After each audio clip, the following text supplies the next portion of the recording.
Hi, this is Chuck. Welcome to our video question of the week. This week's question is from Brad in Illinois, and he asks, we just completed our business valuation and we're very disappointed in the results. Are all contractors valued around 4 times earnings? Well, Brad, yes and no. And I think from just the way you asked the question and that number 4 times earnings, what that tells me is that you are a traditional systems contractor, meaning that what you do is you provide equipment for a contract, and at the end of the contract, you go on to the next thing. And that's the thing that is being valued at around 4 times earnings.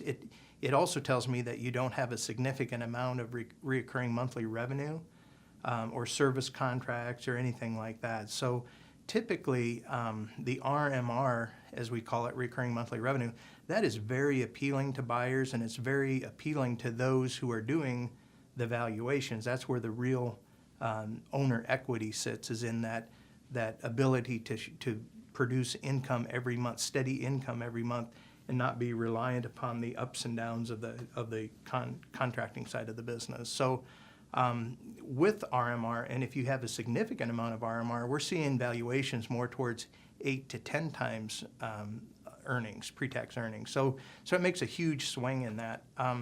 One of the things you might want to think about if your valuation was just done for a buy-sell agreement, not in any hurry to sell your company, is start being very proactive about how to add service contract revenue or monitoring services of some sort, or some monthly block labor agreements or something to your business portfolio. And in doing that, that will increase the value significantly. The industry average is running about 16% right now of percentage of recurring revenue to the total revenues for the company. So try to at least get to that level. The other thing that, or the reason perhaps for what you think is a low valuation, is there might not have been good business continuity built in your company. And a lot of the appraisers, if you will, are looking at what happens to the company if you're gone or the senior management team retires.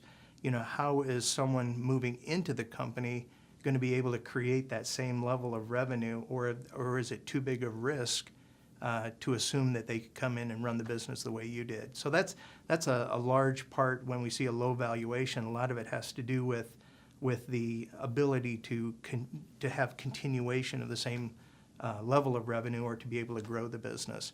And I speak to our members about, put yourself in the buyer's perspective. If you aren't showing a healthy earning, or you don't have a company that has a lot of RMR, is that something you would pay a lot of money for? And in most cases, when we see that 4 times earnings, that is pretty standard, and it's pretty customary that's what business are valued at, and that's what companies are actually being sold for, if they have just 1 or 2% recurring revenue of that. So we do have a lot of resources to help. I can go over some of the techniques if you wanted to follow up on that, as far as how to add that recurring revenue to your business model.